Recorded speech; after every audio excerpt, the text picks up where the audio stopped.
어느 날 한 노부부가 다투는 모습을 공원 벤치에서 보게 되었습니다. 말을 건네는 남편의 목소리는 다정했지만 아내는 시선조차 주지 않고 조용히 고개를 돌렸습니다. 할아버지는 허공을 바라보다 작게 중얼이듯 말했습니다. 아무리 오래 살아도 말이 없어지면 그때부턴 참 외로워지는구먼.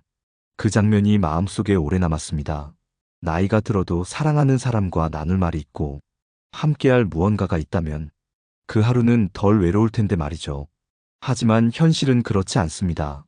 은퇴 이후 느닷없이 찾아오는 공허함, 친구와 가족, 일로 가득 찼던 삶이 하루아침에 조용해지면 사람 마음은 흔들립니다. 그래서 오늘 저는 이야기하고 싶었습니다. 비용이 들지 않아도 삶의 의미를 채워주는 소중한 취미 5가지에 대해 지금부터 소개할 이야기들은 누구나 쉽게 따라할 수 있고 심지어 돈도 거의 들지 않지만 그 효과만큼은 인생을 바꿀 만큼 큽니다. 무언가를 배우고 누군가와 나누고 스스로를 발견할 수 있는 일들. 많은 분들이 이런 이야기를 처음 들으면 이런 질문을 하시곤 합니다. 이 나이에 무슨 새로운 취미야? 내가 뭘 잘한다고 지금 시작하겠어. 하지만요. 철학자 소크라테스는 이런 말을 남겼습니다. 배움은 늦을수록 더 깊고 인생은 깨달을수록 더 단단해진다. 지금 이 순간 마음의 빈틈을 채우고 싶은 당신께 가장 어울리는 이야기. 혼자가 아닌 같이 살아가는 법. 이제부터 천천히 전해드리겠습니다. 첫 번째로 소개할 취미는 그림 그리기입니다. 많은 분들이 그림은 재능 있는 사람들만 하는 거라 생각합니다. 하지만 저는 그렇지 않다고 믿습니다. 서울 은평구에 사는 김정숙 할머니는 올해 74입니다. 남편이 먼저 떠난 뒤 자식들은 모두 출가하고 혼자 사는 시간이 많아졌습니다. 그 외로움을 견디기 위해 처음엔 TV를 틀어놓고 지냈다고 합니다. 하지만 갈수록 마음이 텅 비는 느낌은 채워지지 않았다고 했습니다.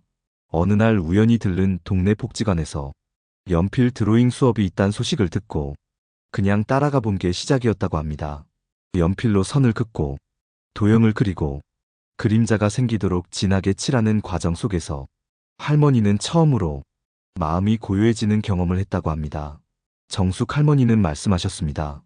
내가 그린 나뭇잎 하나를 보면서 내 마음이 이렇게 생겼구나 느꼈어. 그게 얼마나 신기하던지. 지금은 매주 한번 그림 동아리 친구들과 함께 서로의 작품을 나누며 커피 한 잔의 여유도 즐긴다고 합니다. 중요한 건 결과가 아니라 그림을 그리는 그 순간, 나 자신에게 몰입하는 그 시간입니다.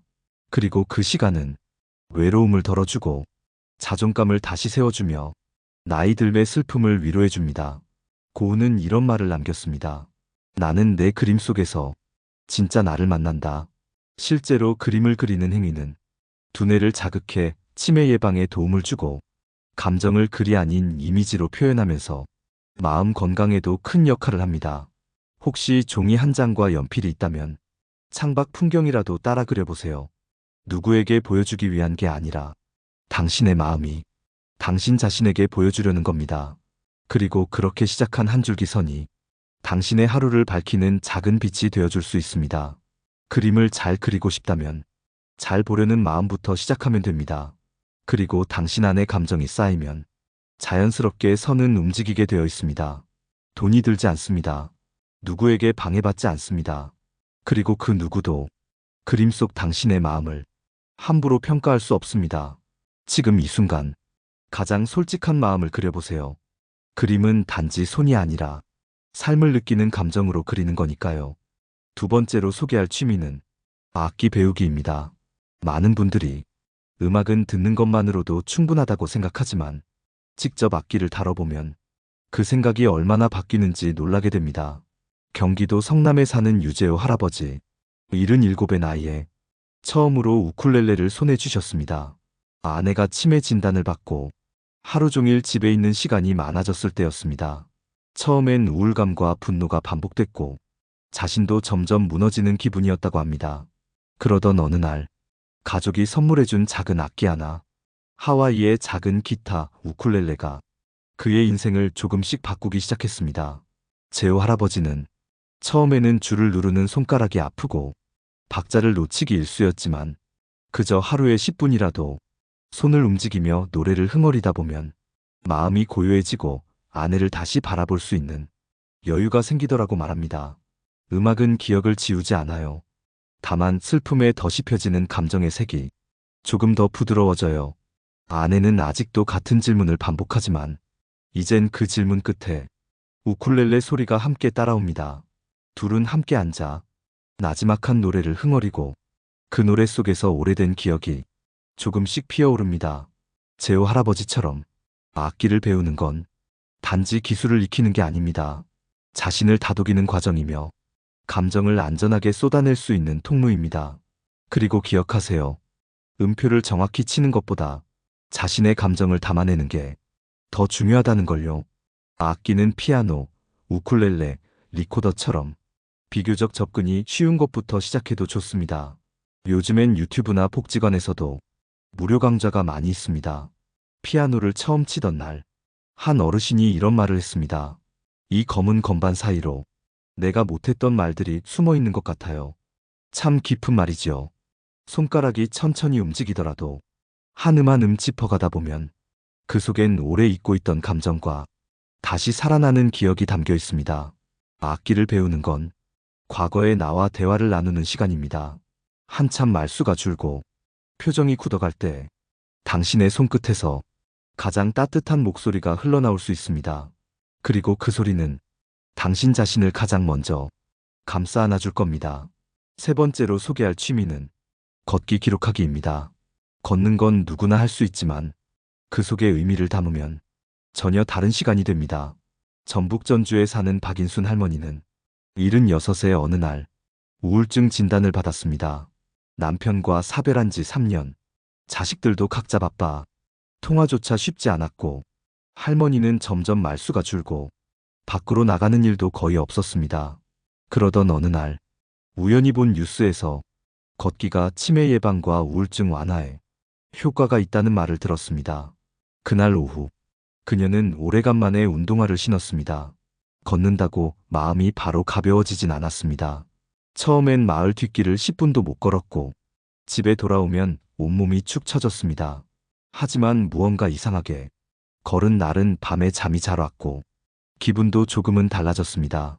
그래서 인순 할머니는 작은 노트를 꺼내 그날 걸은 길과 기분을 써내려가기 시작했습니다.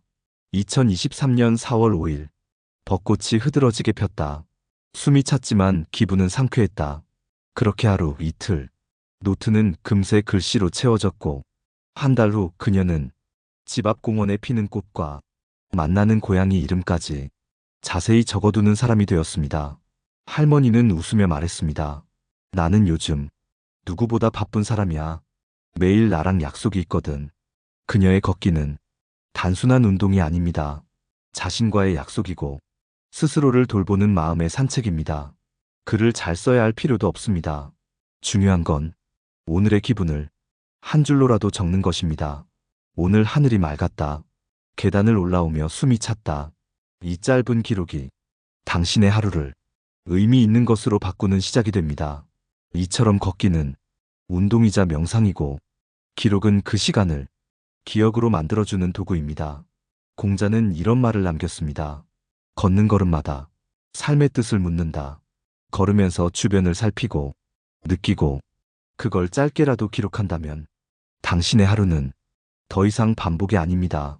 이름 없는 길목에도 마음이 머무는 자리가 생기고 그 자리는 어느 순간 당신만의 조용한 안식처가 됩니다.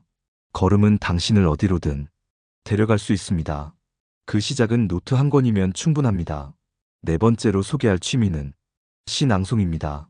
시는 읽는 게 아니라 들리는 순간 가슴에 들어오는 것입니다. 대구에 사는 이봉남 할아버지는 젊은 시절부터 식당을 운영하며 쉬지 않고 달려오신 분입니다. 70이 넘고 식당을 자식에게 넘기고 나니 하루가 너무 길었다고 합니다. 하루 종일 말을 걸어주는 사람도 없고 밥을 차려줘야 할 가족도 없고 그저 창밖을 바라보다 텅 빈 식탁을 마주하는 시간만 길게 흘렀다고 합니다. 그런 어느 날 우연히 동네 도서관에서 시 낭송회를 연다는 전단지를 보고 별 생각 없이 찾아간 자리에 삶의 온도가 다시 오르기 시작했습니다. 그날 낭송된 시는 도종환 시인의 담쟁이였습니다.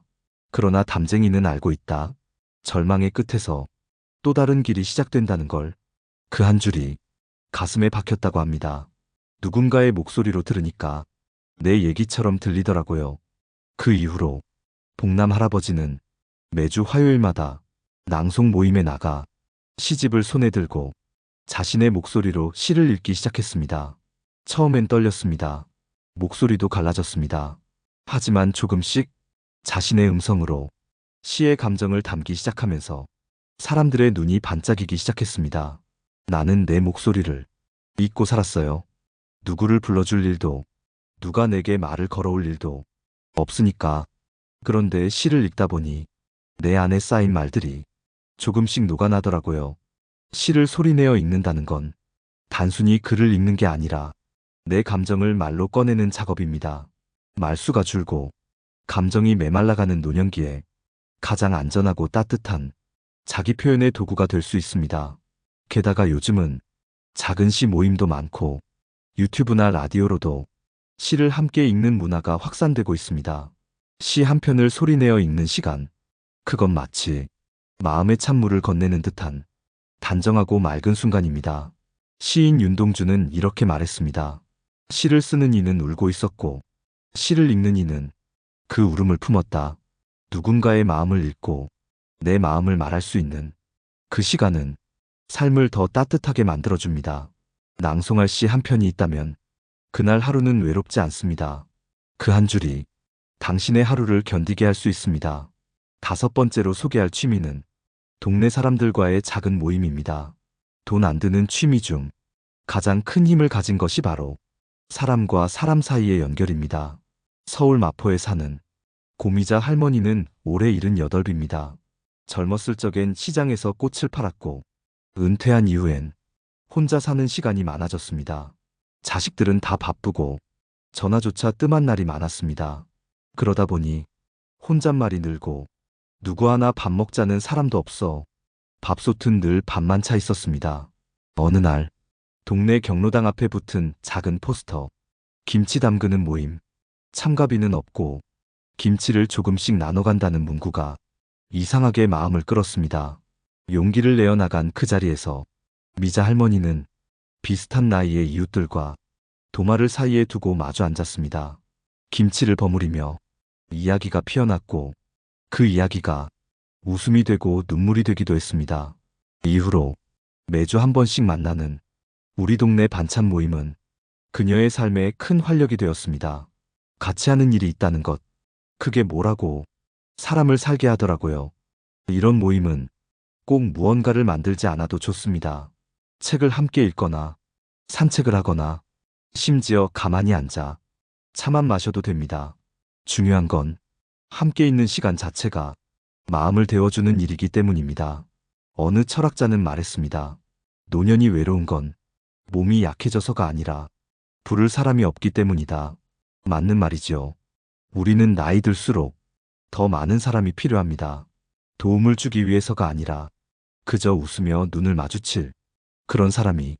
이웃과의 소소한 관계는 가장 저렴하지만 가장 값진 취미가 됩니다. 정기적인 모임이 어렵다면 길에서 마주치는 사람에게 먼저 인사를 건네보세요. 안녕하세요. 그 한마디가 일주일을 버티게 만드는 기적이 되기도 하니까요. 마음 문을 여는데 많은 준비는 필요 없습니다. 그저 조심스레 내민 손 하나면 충분합니다. 그리고 그 손은 꼭 누군가를 잡기 위한 것이 아니라 내가 나를 붙잡기 위한 것일지도 모릅니다. 지금까지 우리는 돈 한 푼 들이지 않고 인생의 깊이를 더할 수 있는 5가지 취미를 함께 나누었습니다. 첫 번째는 마음을 그림으로 표현하는 그림 그리기였고, 두 번째는 감정을 음악으로 녹여내는 악기 배우기였으며, 세 번째는 매일의 풍경을 기록으로 남기는 걷기 기록하기였고, 네 번째는 가슴을 울리는 목소리로 마음을 읽는 시 낭송이었으며, 5번째는 사람과 사람 사이 작은 연결을 만들어내는 동네 모임이었습니다. 이 5가지 공통점은 무언가를 소유하는 것이 아니라 자신을 표현하고 타인과 소통하는 데 있습니다. 이런 취미는 아무것도 없어 보이는 삶에 의미를 더해줍니다. 집안에 혼자 앉아 TV 앞에서 보내는 시간보다 손에 연필 하나를 쥐고 그리는 선 하나가 혹은 하나를 따라가며 흐르는 감정 하나가 훨씬 더 깊고 단단한 하루를 만들어줍니다. 나이 들면 끝이 아니라 깊이입니다. 더 느리고 더 조용하고 더 따뜻하게 나를 바라보는 시기가 바로 지금입니다. 지금 이 순간 당신의 삶은 아직도 많은 것을 배우고 느끼고 나눌 수 있습니다. 그러니 스스로에게 물어보세요. 나는 오늘 무엇을 해봤는가? 어디에 마음을 두었는가? 작은 행동 하나가 삶의 방향을 바꾸는 계기가 될 수 있습니다. 그리고 그 시작은 돈이 아니라 용기에서 시작합니다. 나는 아무것도 없어 보여도 무엇이든 시작할 수 있다는 믿음. 그 믿음 하나면 충분합니다. 여기까지 함께 해주신 여러분, 감사합니다. 당신의 하루에 작은 기쁨 하나가 더해지길 바라며 이 방송이 마음에 닿았다면 댓글로 당신만의 취미를 나눠주시겠어요? 구독과 좋아요는 이런 이야기를 더 많이 전달할 수 있게 해주는 소중한 응원이 됩니다. 다음 시간엔 마음을 지키는 말버릇, 한마디로 인생을 바꾸는 대화법에 대해 나눠보겠습니다. 그때까지 당신의 하루가 조용히 빛나기를 바랍니다. 지금까지 지식모음집이었습니다. 감사합니다.